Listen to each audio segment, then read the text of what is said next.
Hello friends, and yes, Lane's Explorer is out riding again.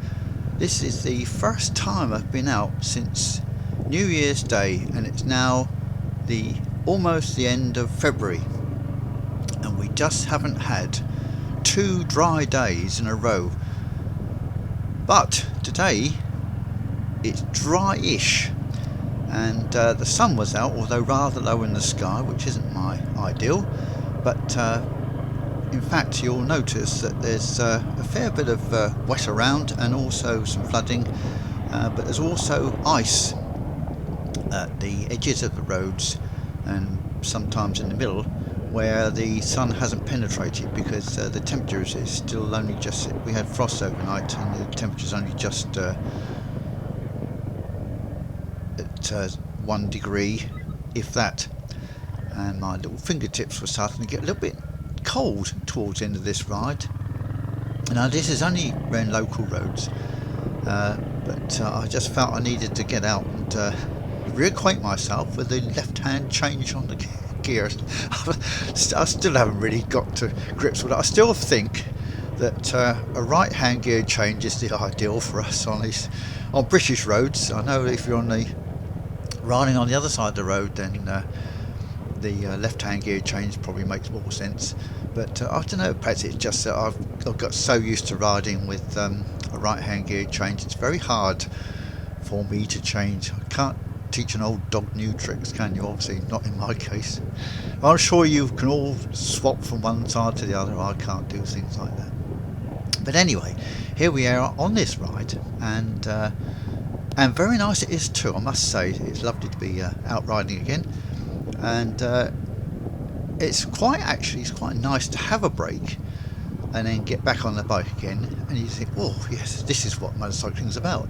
Now I must say that I have been watching 5D Traveller, and he, in his last episode of his trip down to Cornwall, has ridden over roads which I'm very familiar with, and that's in the Yorkshire Dales, and he took what is called the Coal Road up over to towards Ingleton, and this was really fascinating for me because he's riding in absolutely atrocious conditions, and he didn't actually mention that I'd ridden that same road.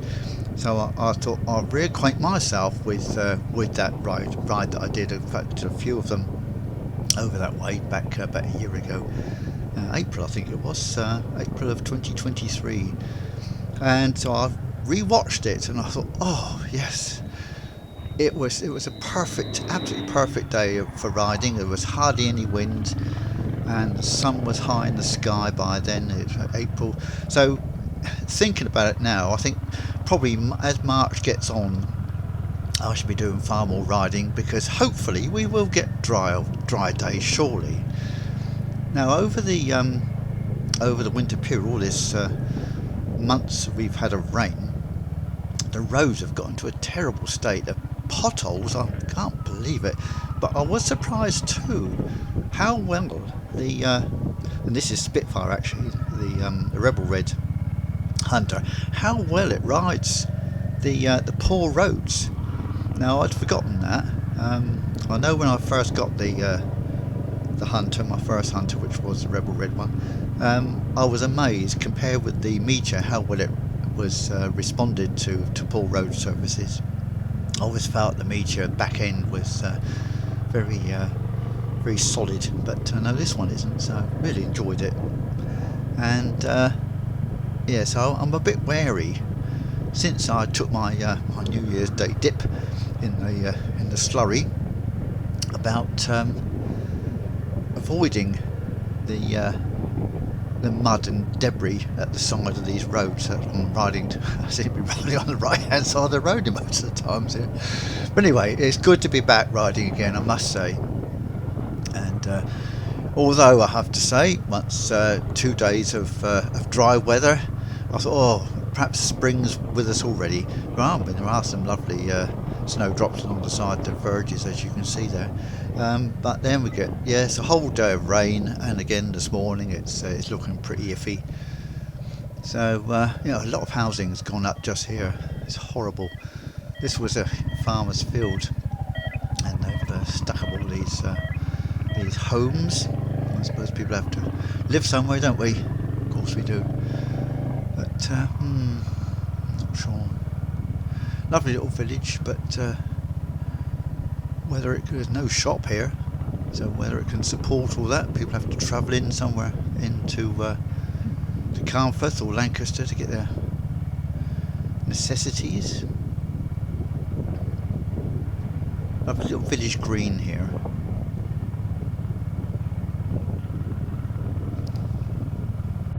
Yeah, so while I haven't been riding, I have been busy. I did the service on the Dapper Grey Hunter Hurricane, and that was year's service. That was about 3 weeks ago, and that was made much easier by having that upper skylift. Being able to get it up to working height meant that I could get to all the places that needed lubricating and checking. And on the Rebel Red one, Spitfire, which the service I did on that back in that was December, its year's service, I did actually change the oil and clean the filter and things like that. But in fact, on that isn't necessary on Hurricane, because when I did the Spitfire, the oil was clean, the filter was clean, and there was really no need to do it. But I thought I will do. But with Hurricane now, I've decided not to change the oil because it's only done just over 1,000 miles. In fact, it's only done 750 miles since the last service when I did change the oil. So I thought, no, there's no point doing that. And yeah, so I'll be taking that out as soon as we get a dry day, just to check it all over. But this one's going beautifully. I mean, we've done 2,000 miles now on Spitfire, and it's feeling much more running. It's very smooth, and it responds nicely. And I have actually been watching a chap called Glyn Owen, who's stripping down one of these engines, and it's fascinating to see inside one. It's amazing. I mean, it's quite a complex engine. On the face of it, it looks a very simple engine, but actually the way it's been designed, it's been beautifully designed, beautifully manufactured. I mean, how they managed to produce these for under £4,000. I mean, bearing in mind, some of that is value-added tax, of course, 20% in the UK, and it's on the road you're paying for as well. So the actual what they get in India for these is a lot less. So astonishing value for money, lovely to ride, beautiful bikes, and I can't think I'd want anything else. Perfect for me. There's always a couple of bumps just there.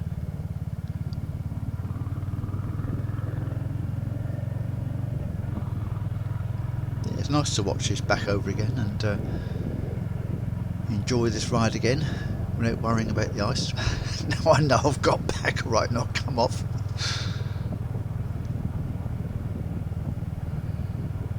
It shows how out of touch I was though, because I set off with the camera on, and I completely forgot the little wind muff that goes all around the camera, and then over the microphone, which picks up the exhaust note. So yes, it picks up the exhaust, but it also picks up the wind noise, and so apologies for that. Although it's not too onerous, is it? I've heard far worse.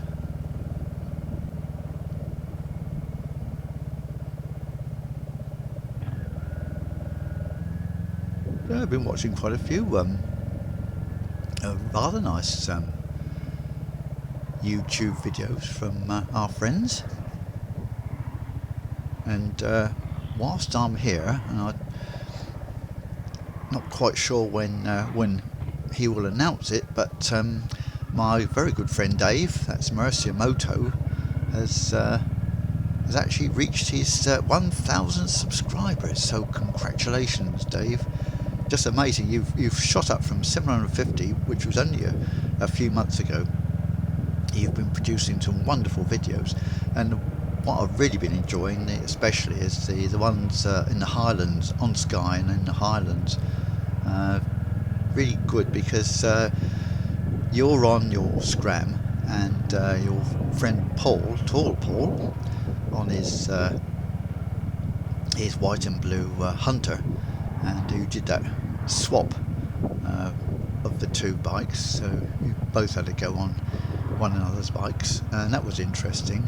But it's lovely the rapport you have when you're chatting away to one another and seeing things, and sharing a ride with such a good friend like that is it's a lovely thing to do, I think. Just going over the M6 there, and we're going to go off to the left here.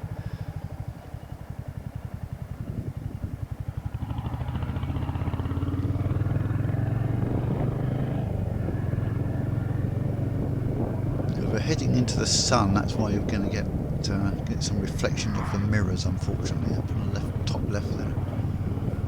And because that sun is flashing across, that's quite difficult to deal with. I don't know if anybody else finds that, but I've always found that actually it's not something that has just happened as I've got older. But I remember driving and riding through the years,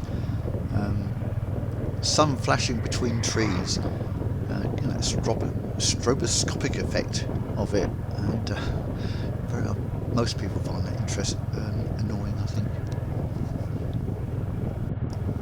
Of course, another reason for coming out is because I wanted to get the batteries charged on these two bikes, because where they've been sitting for the last couple of months, I haven't actually, apart from just running them occasionally, I haven't actually recharged the batteries. But they seem to have held up. I mean, their starter didn't run slowly when I started up, but it was good to get out and get both bikes' batteries charged.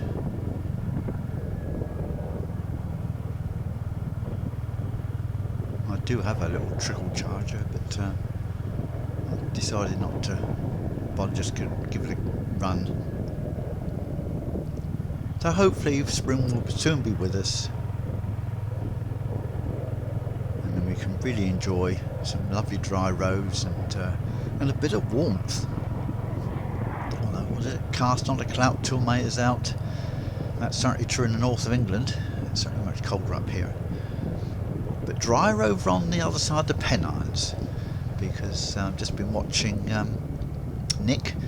He's been taking his Silver Fox travels. He's taking his bike over to rather a nice workshop that he trusts to have his rear brake sorted, which he did, and for a very low price too, which was amazing.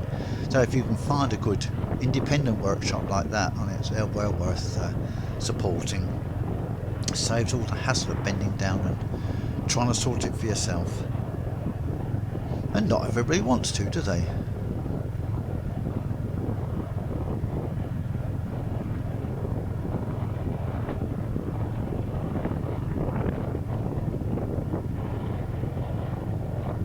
No, it's well worth supporting independent workshops, I think.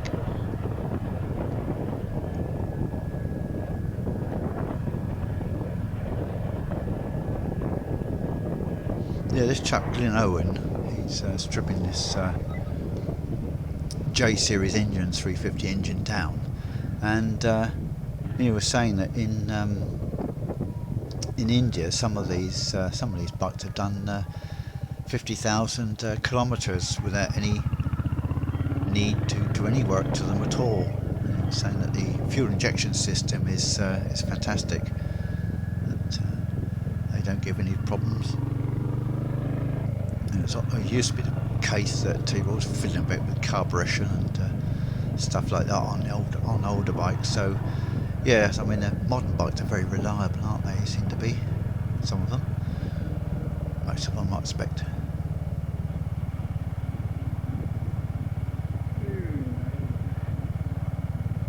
And we're just coming up to the lane that I tried to ride along, which was flooded, and that's where I got rather wet. Mucky. So I'll give that a bit of a miss in the future here. So just on the right here, that lane, and no, definitely not to be recommended.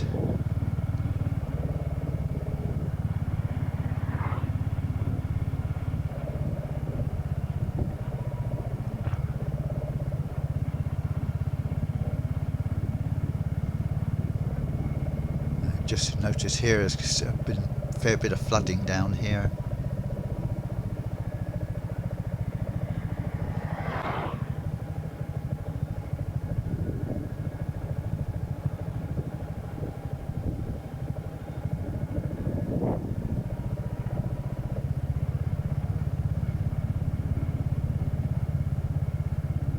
Yes, that must have been pretty deep at one time.